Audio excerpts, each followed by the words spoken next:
গল্প বলার আসরে আজকের গল্প প্রতিদ্বন্দ্বী। লেখক শ্রী সুনীল গঙ্গোপাল।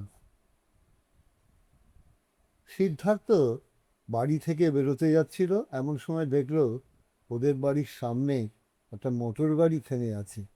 সামনে ড্রাইভার, পেছনের সিটে এক ভদ্রমহিলা। ড্রাইভার এদিক ওদিক তাকাচ্ছে। এ গলির শেষ বাড়ি হলো সিদ্ধার্থকে। ওকে জিজ্ঞেস করলো, 25-এর 1? 25-এর 1 কালীপ্রসাদ চৌধুরী কোন বাড়িটা বলতে পারবেন? সিদ্ধার্থ একটু ভুরু কুঁচকে বলল, এই বাড়ি। ড্রাইভার নেমে পেছনের দরজাটা খুলে দিল। ভদ্রমহিলা নামলেন। 40 থেকে 45-এর মাঝামাঝি কথাবার্তা বয়স হবে। ফর্সা মুখে, সোনার চশমা, বেশ ব্যক্তিত্বময়ী। স্পষ্টভাবে উচ্চারণ করে তিনি বললেন, আমি কালীপ্রসাদ চৌধুরীর সঙ্গে একটু দেখা করতে চাই। তিনি বাড়ি আছেন? ছোট কথার সঙ্গে এরকম কোনো মহিলা আগে কোনোদিন দেখা করতে আসেনি। সিদ্ধার্থ কিছুটা অবাকই হলো। দরজা খুলে দিয়ে বলল, আসুন, ভেতরে আসুন। দরজার পরেই বারান্দা। বারান্দার এক পাশে টেবিল ও কয়েকটা চেয়ার পাতা। বাইরের কেউ এলে এখানেই বসতে হয়। চেয়ারের উপর থেকে দমড়ানো খবরের কাগজ সরিয়ে সিদ্ধার্থ বলল, আপনি একটু বসুন, আমি ওকে ডেকে দিচ্ছি। সেই মুহূর্তে ছোট কাকার সঙ্গে মুখোমুখি হওয়ার কোনো ইচ্ছে ছিল না সিদ্ধার্থের। ভেতরে ঢুকেই ডাকলো, টুনু, টুনু। সাড়া নেই। টুনু বোধহয় বাড়িতে নেই। মা মেঝেতে চাল ছড়িয়ে কাঁকড় বাঁধছেন। এর মধ্যে কোনো এক ফাঁকে তিনি জানালা দিয়ে ভদ্রমহিলাকে দেখে নিয়েছেন নিশ্চয়ই, কেননা সিদ্ধার্থকে তিনি জিজ্ঞেস করলেন, কে রে, কোত্থেকে এসছে? সিদ্ধার্থ হঠাৎ ঝাঁচি উঠল, আমি কি করে জানবো বলো তো? আমার কাছে এসছে নাকি? নাম জিজ্ঞেস করিসনি? কোনো ভদ্রমহিলা বাড়িতে ঢুকতে না ঢুকতেই তার নাম জিজ্ঞেস করা যায় নাকি? ছোট কাকা কোথায়? মার মুখে একটা ম্লান ছায়া পড়ল। সিদ্ধার্থ আজকাল প্রায় মায়ের সঙ্গে চোটপাট করে কথা বলে। অকারণে বিমর্ষভাবে বললেন, দেখ, পাশের ঘরে বোধহয়। পাশের ঘরেও ছোট কাকা নেই। এ দেয়াল থেকে ও দেয়াল জুড়ে একটা কালো শাড়ি শুকোচ্ছে। তপা শাড়ি। সুতোপত দুপুর থেকেই বাড়ি নেই। বাথরুমের দরজা বন্ধ। সিদ্ধার্থ বাথরুমের সামনে বন্ধ দরজার কাছে দাঁড়িয়ে বলল, ছোট কাকা, আপনাকে একজন ডাকতে এসছেন, একজন ভদ্রমহিলা। কে? ভেতর থেকে একটা বিস্মিত গম্ভীর গলা ভেসে এলে। নাম জানি না, এক ভদ্রমহিলা, গাড়ি নিয়ে এসছেন।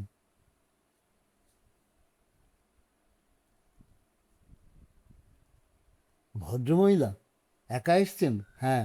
বসতে বলো, আমি 5 মিনিটের মধ্যেই আসছি। সিদ্ধার্থ আবার বারান্দায় ফিরে এলো। ভদ্রমহিলা চেয়ারে সোজা হয়ে বসে আছেন, রাশ ভারীভাবে। সিদ্ধার্থ বললে, একটু বসুন, উনি এক্ষুনি আসছেন। মহিলাটি সিদ্ধার্থর দিকে এক পলক তাকিয়েই চোখ ফিরিয়ে নিলেন। কোনো কথা বললেন না। সিদ্ধার্থ অন্য একটা চেয়ারে বসতে গিয়েও ফের দেয়ালের কাছে সরে গিয়ে আলোর সুইচটা টিপল। এখনো ভালো করে সন্ধেই হয়নি, কিন্তু ভেতরের বারান্দাটা অন্ধকার অন্ধকার হয়েছিল। আলো জ্বালার পরও ভদ্রমহিলা আর একবারে তাকালেন না সিদ্ধার্থর দিকে। কারোকে একা বসিয়ে রাখা ঠিক শোভন নয় বলেই সিদ্ধার্থ এখানে একটু বসতে যাচ্ছিল, ছোট কাকা না আসা পর্যন্ত। কিন্তু মহিলার কঠিন ঔদাসীন্য সে একটু বিরক্তই বোধ করল। মনে মনে বলল, দূর ছে। আর কোন কথা না বলে সে দরজা খুলে বাড়ি থেকে বেরিয়ে গেল। গলি পেরিয়ে এলো বিবেকানন্দ রোডে। বাস আসতেই উঠে পড়ল। বেশ ভিড় ছিল বাসে। পেছনের হ্যান্ডেল ধরে ঝুড়তে ঝুড়তে সে প্যান্টের পকেটে সিগারেটের প্যাকেটটা যাতে চেপটে না যায়, এই জন্য মাঝে মাঝে শরীর বাঁকিয়ে নিচ্ছিল। একটা লোক নামার সময় তার পা মারিয়ে দিতেই সিদ্ধার্থ চোয়াল শক্ত করল। 2-4 সেকেন্ড অপেক্ষা করলো, লোকটা তার দিকে ফিরে মাপ চায় কিনা। ভারী চেহারার লোকটা তখন যাবার তোড়েই মত্ত। পাদানি থেকে মাটিতে পা দেবার ঠিক আগেই সিদ্ধার্থ তার সামনে একখানা পা বাড়িয়ে দিল। লোকটা হুমড়ি খেতে খেতে সামনে নিলেও হাতের ব্যাগটা ছিটকে পড়েছে নোংরা জলে। বাস ততক্ষণে ছেড়ে দিয়েছে। শিয়ালদার একটু আগে কন্ডাক্টর তার কাছে টিকিট চাইল। কন্ডাক্টরটির খাকি জামা চিটচিটে ময়লা, মুখে 7 দিনের দাড়ি, চোখ দুটো জলজলি। সিঁড়ি থেকে ঝুঁকে টিকিটের গোছাটা প্রায় সিদ্ধার্থ নাকের কাছে সামনে এনে ফরর ফরর আওয়াজ করে বললো, টিকিট, টিকিট। সিদ্ধার্থ নাকের কাছে ওই রকম আওয়াজ পছন্দ করলো না। ভুঁ কুচকে বলল, দিচ্ছি। দিচ্ছি কেন আবার, এক্ষুনি দিন না। সিদ্ধার্থ লোকটির দিকে স্থির চোখে তাকিয়ে বুক পকেটে হাত দিল। হাত পুরোটা ঢুকছে না। বাসের গতি একটু কমে আসতেই হ্যান্ডেল থেকে হাত ছেড়ে সিদ্ধার্থ টুক করে নেমে পড়ল। চলন্ত গাড়ি থেকে কন্ডাক্টর মুখ ঝুঁকিয়ে বলল, বাপের গাড়ি পেয়েছ না? জামা কাপড় পরলেই ভদ্রলোক হয় না। সিদ্ধার্থ চোখ রুডো করে বলল, ভাগ সালা। মির্জাপুর ধরে হেঁটে এসে সিদ্ধার্থ একটা বাড়িতে ঢুকলে।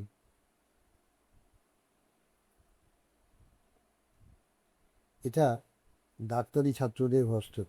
শিবেন থাকে 3 তলা, দরজা ভেতর থেকে বন্ধ। ধাক্কা দিতেই ভেতর থেকে শোনা গেল, এখন খোলা হবে না, এখন ব্যস্ত আছি।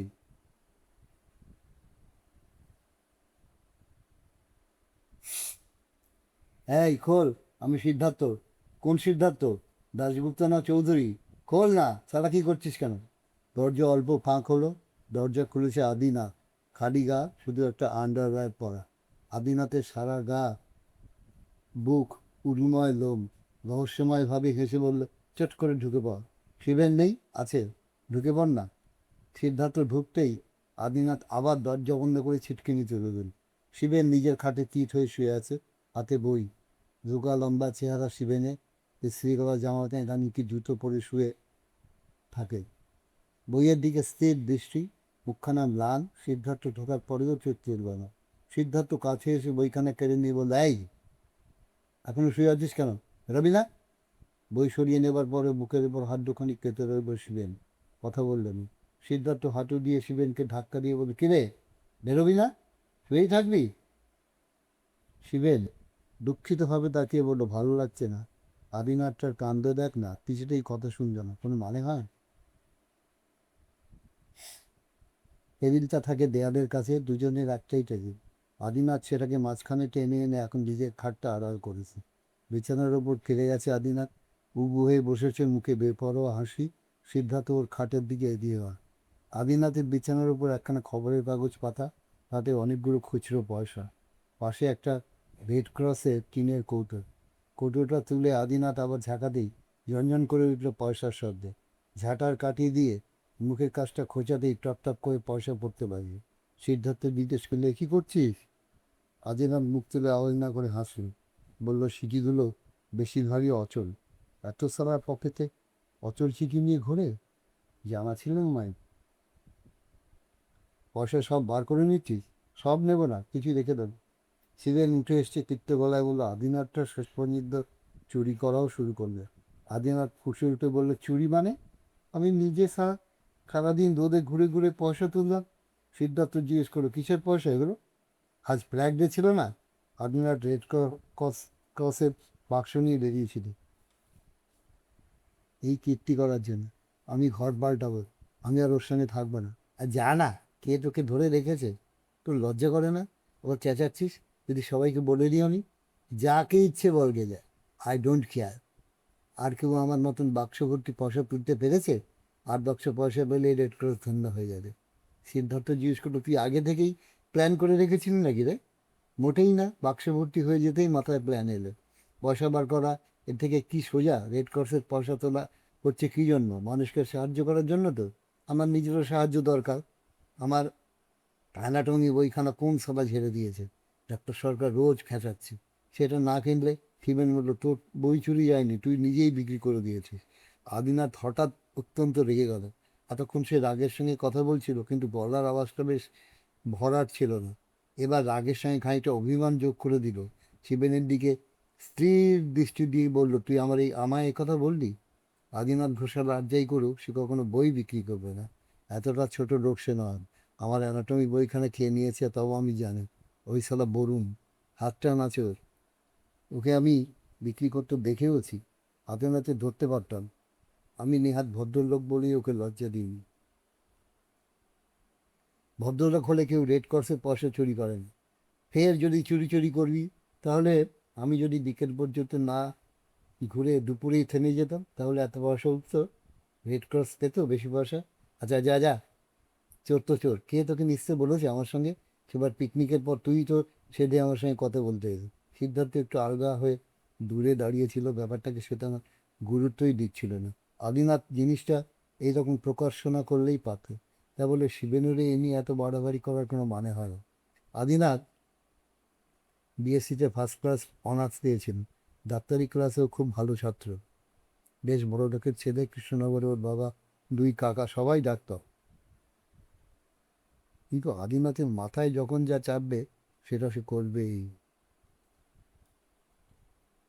আদিনাথ আর শিবেনের ঝগড়া মাঝখানে এবার সিদ্ধার্থ এগিয়ে এসে বলল, ঠিক আছে, যেতে দে যেতে দে, চল শিবু, বেরোবি না? 6টা বেজে গেছে কিন্তু। শিবেন বলল, আমি সত্যিই বলছি, আদিনাথের সঙ্গে আর এক ঘরে আমি থাকবো না। ঠিক আছে, থাকিস না, এখন চল। শিবেন একটু বাথরুমে ঘুরে আসতে গেল। আদিনাথ রেড করছে টিনটা আলমারিতে ঢুকিয়ে চাবি বন্ধ করে এসে খুচরোগুলো গুনতে লাগলো।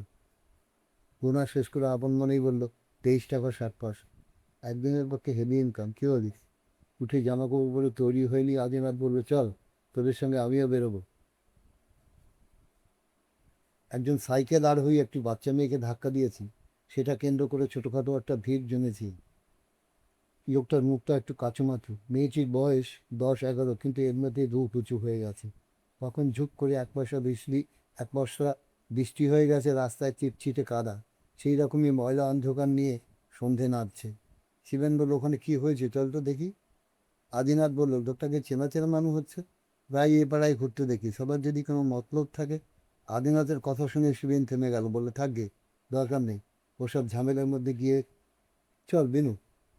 আদিনাথ তবু জোর করে বলল, "আর চল না দেখি, যদি সত্যি তেলতে হয় তাহলে একটু হাতে সুখ করে দে, তোর ইচ্ছে হয় তুই যা, আমরা যাবো না।"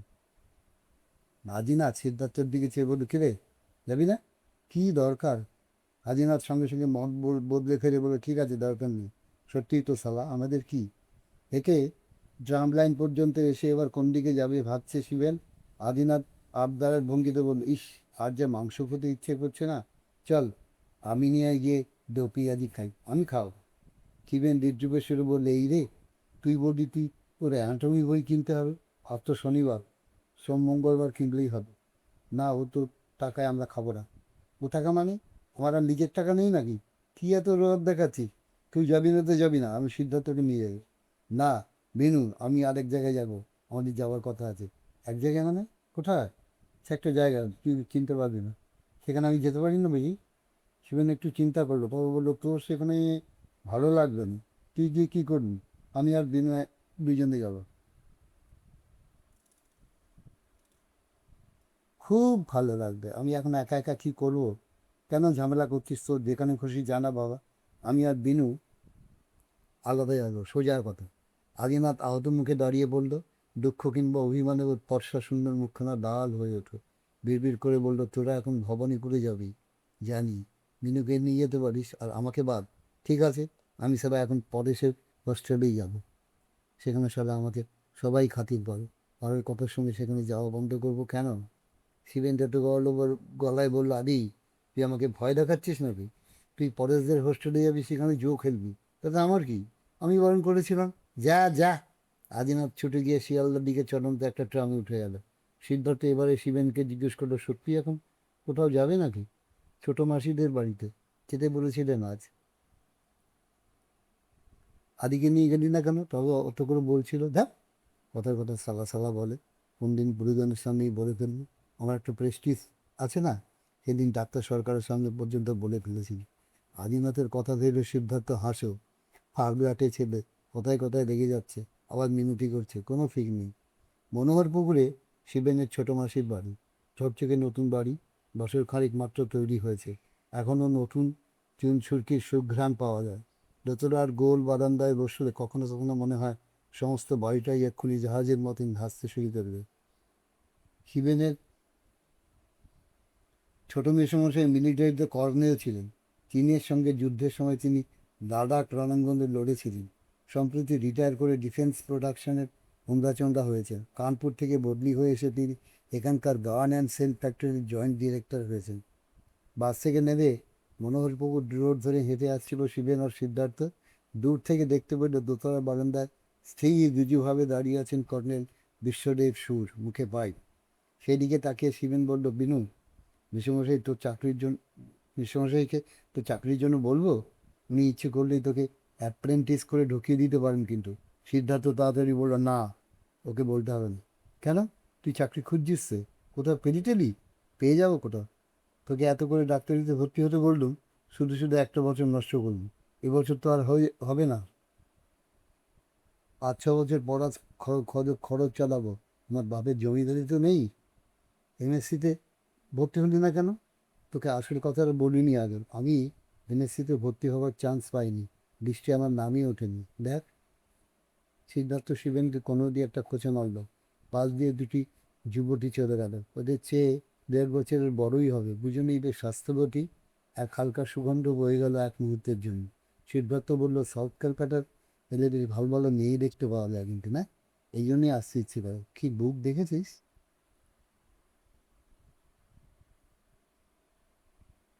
শিবেন বিপ্র হয়ে বলল, সব আসল নয়, নকল। কেটে বলেছে, তুই হাত দিয়ে দেখেছিস নাকি? হাত দিয়ে দেখতে হয় না। একদিন বাসে একজনের সঙ্গে ধাক্কা লেগেছিল, ঢোকার মতো শক্ত, কি যে একটা, বাট আমারও তো প্রায় ধাক্কা লাগে, দু একবার ইচ্ছে করেও একটু, বুঝলি না, চান্স পেলে। কিন্তু আমি তো সবসময়ই দেখেছি নরেন নরেন, তোর লাকটাই খারাপ। তুই ইচ্ছে করে ধাক্কা দিস। একদিন একটা ওই রকম লোককে দেখলাম, সবাই মিলে কি মারটাই না মারলো, যা যা আমাকে মারবে, সেরকম লোক এখনই জন্মায়নি। বাইরের ঘরটা ফাঁকা, সিঁড়ির পাশেই দাঁড়িয়েছিলেন কর্নেল সুরের মা। ওদের দিকে বৃদ্ধার চোখ মুচকে চেনার চেষ্টায় তাকিয়ে বলুন, ও কে? ও আমাদের ডাক্তার সাহেব বুঝি? ডাক্তার সাহেব কতদিন আসনি এদিকে? আমি যে বাতের দাঁতায় মরে যাচ্ছি। শিবেন নিচু হয়ে বৃদ্ধার পায়ে হাত দিয়ে প্রণাম করল। দেখা দেখি সিদ্ধার্থ ঝুঁক করে প্রণামটা সেরে নিল। শিবেন বলল, সে কি দিদি ভাই, আমি তো গত শুক্রবারই এসেছিলাম, 1 সপ্তাহ মোটে।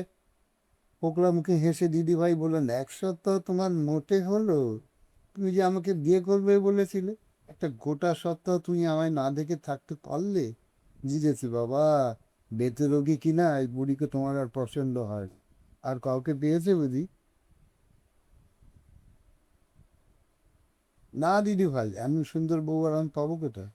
ও সব মুখের কথা। ইতি কে, তোমার বন্ধু নাকি? ও হ্যাঁ হ্যাঁ, একে তো দেখেছি, যাও ভাই, ওসবই। শিবেন ওর কর্নেল মশাইকে একটু ভয় ভয় করে, কর্পক্ষের সামনে যায় না। তিনি এখন গোল বারান্দায় আছেন, সুতরাং শিবেন এখন সেখানে যাবে না। বাড়িটা একটু ফাঁকা ফাঁকা লাগছে। ছোটো মাসি থাকলে গলার আওয়াজ পাওয়া যেত। ছোটো মাসির গলার আওয়াজ খুব জোরালো।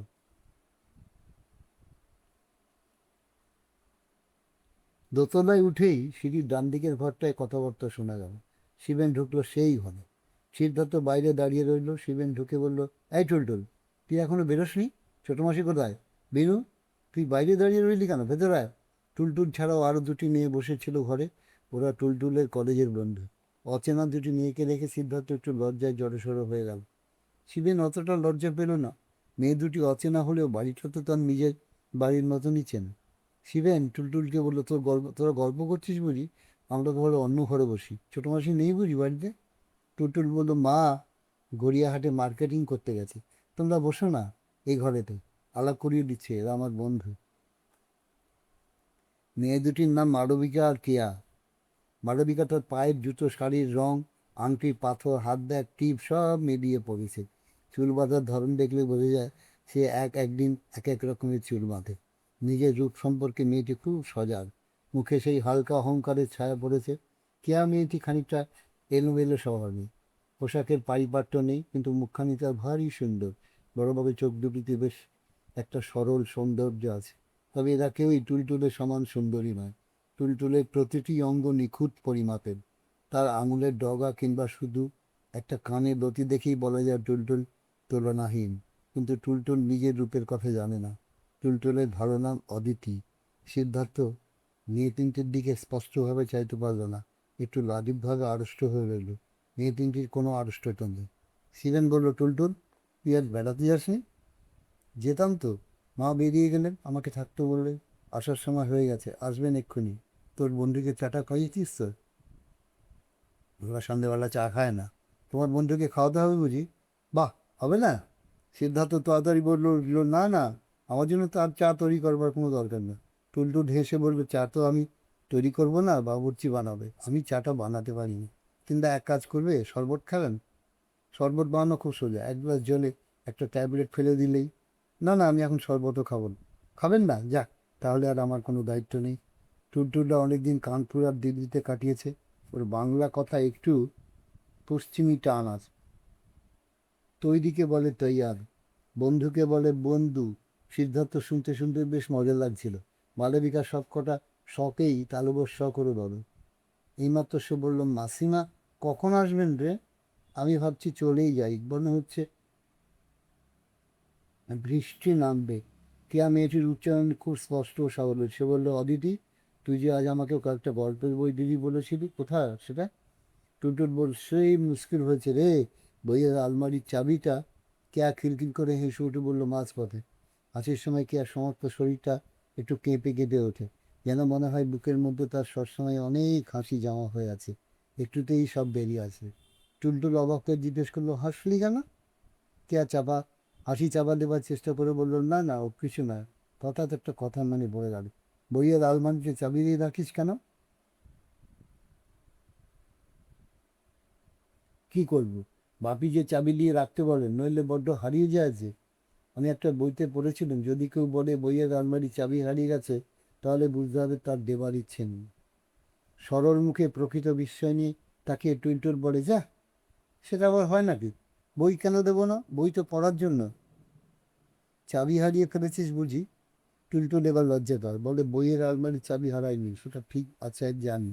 সেটা তাকে আমারও সুটকেসে, কিন্তু কাল থেকে সুটকেসের চাবি পাচ্ছি না, সেটা হারিয়েছে ঠিক। তারপর টুলটুল শিবেনের দিকে ফিরে বলল, চোরদা, তুমি এই তালাটা ভেঙে দাও না। শিবেন বলল, শুধু শুধু তালা ভাঙবি কেন?